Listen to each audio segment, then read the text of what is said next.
Bienvenue sur Africa 24 dans cette nouvelle édition du Non-Stop Info. Au sommaire de l'actualité, élection au Niger. La Cour constitutionnelle a validé 15 candidatures pour la présidentielle du 21 février, dont celle du président sortant Mahamadou Issoufou.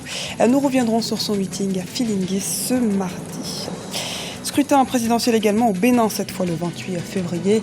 L'homme d'affaires Sébastien Germain Adjavon a présenté ce lundi 1er février 2016 son projet de société. Le candidat à l'élection présidentielle livre une vision axée sur la bonne gouvernance et le développement des secteurs clés. Conférence internationale de l'initiative de transparence dans le secteur des pêches en Mauritanie. La conférence a eu lieu ce mercredi au sein de la capitale mauritanienne Nouakchott. L'événement a permis l'adoption d'une déclaration. Au Niger, près de 7,5 millions d'électeurs doivent choisir entre 15 candidats lors du scrutin couplé présidentiel et législatif du 21 février 2016. Mahamadou Issoufou, qui brigue pour la deuxième fois la magistrature suprême du pays, est allé à la rencontre de ses militants de Filingué ce mardi 2 février. Le reportage de notre envoyé spécial au Niger, Wendiam Valentin Compaoré. Mahamadou Issoufou à la conquête de l'électorat nigérien.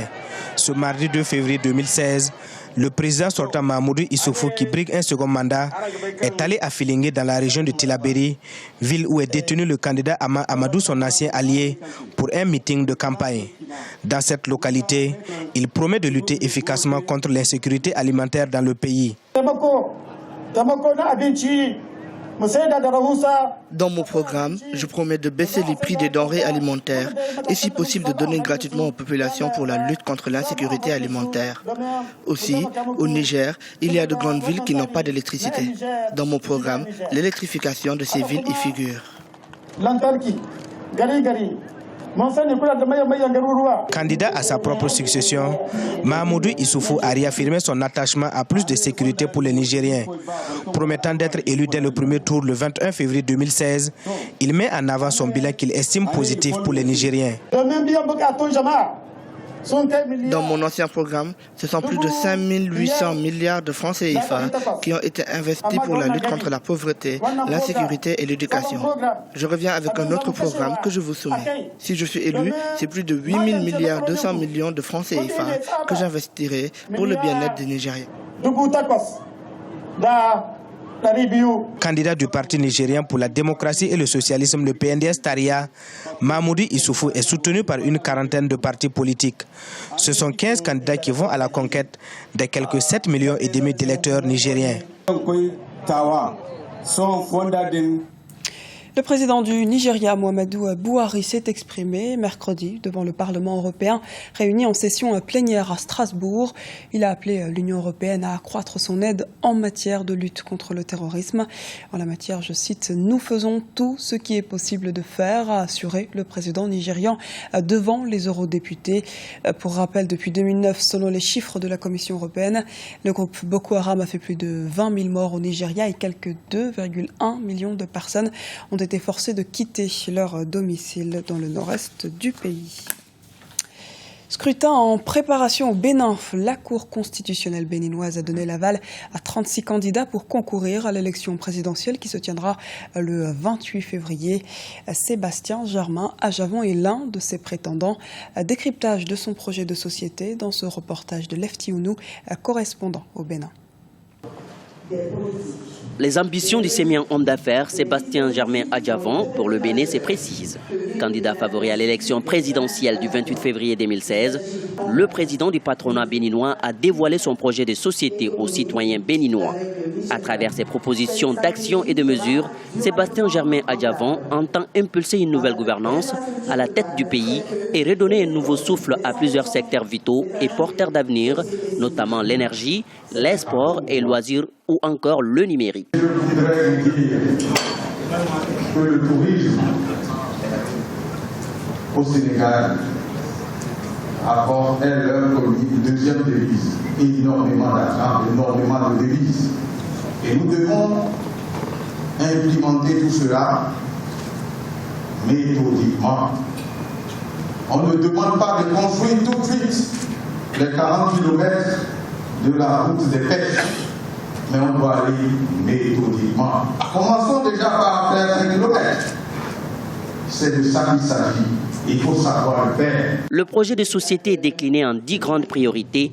Aussi, le candidat formule 100 engagements spécifiques pour parvenir à un Bénin prospère et moderne. Le projet décline également les mécanismes de son financement. Pour le président du patronat béninois, les partenaires publics-privés sont des moyens sûrs pour financer les projets de développement du pays. Vous avez constaté qu'on a tout le temps parlé de PPP, partenariat public-privé. Tout est basé là-dessus. C'est pour ça que nous avions dit nous devons donner confiance aux investisseurs. Je compte vraiment sur le partenariat public-privé, puisque j'en suis un opérateur économique. Nouvelle figure de la classe politique béninoise, Sébastien Germain Adjavon vient de révéler ses capacités à opérer des propositions concrètes pour le développement du Bénin.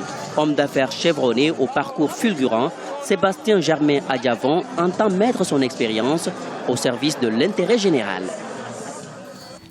Le président sud-africain Jacob Zuma s'est dit prêt mercredi à rembourser une partie des 20 millions d'euros d'argent public utilisés pour rénover sa résidence privée de Kandla, un scandale qui le suit depuis plus de 2 ans. Pour mettre un terme à cette interminable dispute, le président propose que le montant qu'il doit rembourser soit fixé de manière indépendante et impartiale, indique le communiqué. Sous couvert de travaux de sécurité, la maison avait entamé des travaux dont un poulailler, un amphithéâtre ou encore une piscine aux frais du contribuable. Notons que cette volte-face survient à quelques jours de la saisine de la Cour constitutionnelle par les 2 principaux partis d'opposition afin qu'elle contraigne le président Jacob Zuma à rembourser cet argent. Le Congrès américain a adopté ce mardi le projet de loi Électrifier l'Afrique. Le projet va permettre de maintenir et développer l'initiative Power Africa du président des États-Unis Barack Obama. Ce dernier place ainsi l'électricité comme l'une des priorités en matière de politique étrangère pour l'Afrique. On fait le point avec Gladys Mwamba. Adoption de la loi Électrifier l'Afrique par le Congrès américain, un acte historique. Électrifier l'Afrique est le projet de loi historique voté par le Congrès américain mardi 2 février 2016. Appuyé par les leaders du secteur privé africain tels que le Nigérian Tony Elumelu, ce texte a été adopté par le Sénat américain et par la Chambre des représentants des États-Unis. Ce projet vise à l'accès à l'électricité pour 50 millions de personnes en Afrique d'ici 2020.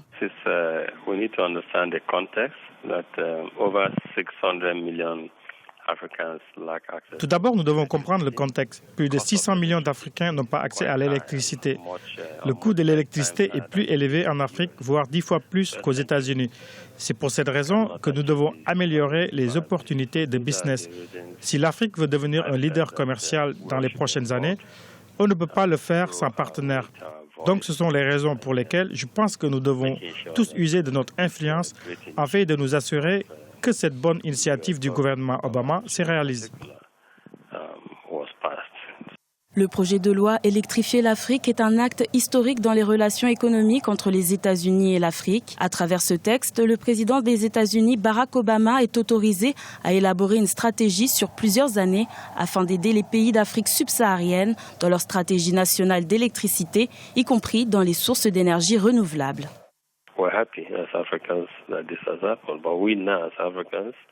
Nous sommes heureux en tant qu'Africains de cette initiative. Nous qui faisons partie du secteur privé, encourageons les leaders à franchir le pas afin de s'assurer que l'environnement soit propice. Le secteur privé doit également investir davantage afin que tous ensemble, le gouvernement américain et le secteur privé américain et africain, nous puissions améliorer de façon drastique l'accès à l'électricité sur le continent. Le secteur privé américain et le gouvernement américain ont sensibilisé près de 120 partenaires des secteurs publics et privés et ont mobilisé 43 milliards de dollars. Ce financement devrait permettre de créer 60 millions de nouveaux raccordements à l'électricité en utilisant diverses solutions énergétiques. Nouakchott, capitale internationale de la pêche. Une conférence sur l'initiative pour la transparence dans ce secteur s'y est ouverte ce mercredi. Un événement qui voit la participation de plusieurs dirigeants africains. Reportage de notre envoyé spécial en Mauritanie, Franck Nodofina, commenté par Birama Saounera. La bonne gouvernance au cœur de la première conférence internationale de l'initiative de transparence dans le secteur de la pêche, ce mercredi 3 février à Nouakchott, capitale de la République islamique de Mauritanie.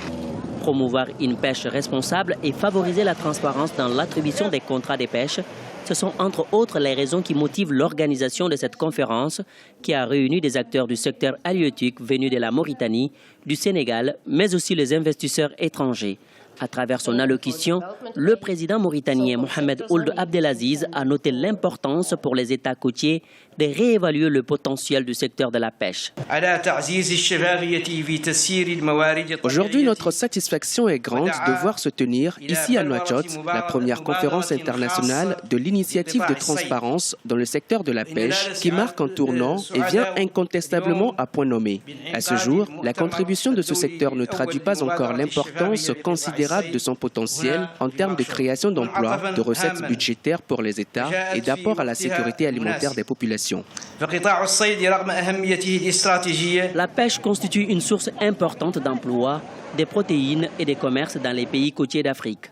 Afin de promouvoir la transparence dans le secteur, les pays africains ont été invités à Nouakchott à publier sous la forme des rapports nationaux réguliers des informations sur les recettes du secteur, les revenus tirés des différents contrats signés et les investissements réalisés sur la base de ces revenus. Le Sénégal, pays côtier d'Afrique de l'Ouest, a pris une part active à cette initiative. Si on fait le bilan, en réalité, je crois que c'est M. Kofi Annan, dans son adresse tout à l'heure, qui nous disait que ces pays africains perdent plus de 1,3 milliard de dollars par an. Quand on voit que la somme cumulée des redevances ne représente pas le dixième de cette somme. Donc il y a là un problème sérieux d'équité et de transparence. La conférence s'est achevée avec l'adoption de la déclaration de Nouakchott qui propose une mutualisation des efforts au niveau africain dans le cadre de la transparence en matière de pêche. Ceci passera, selon les acteurs, par la lutte contre l'opacité dans les procédures d'attribution des contrats de pêche.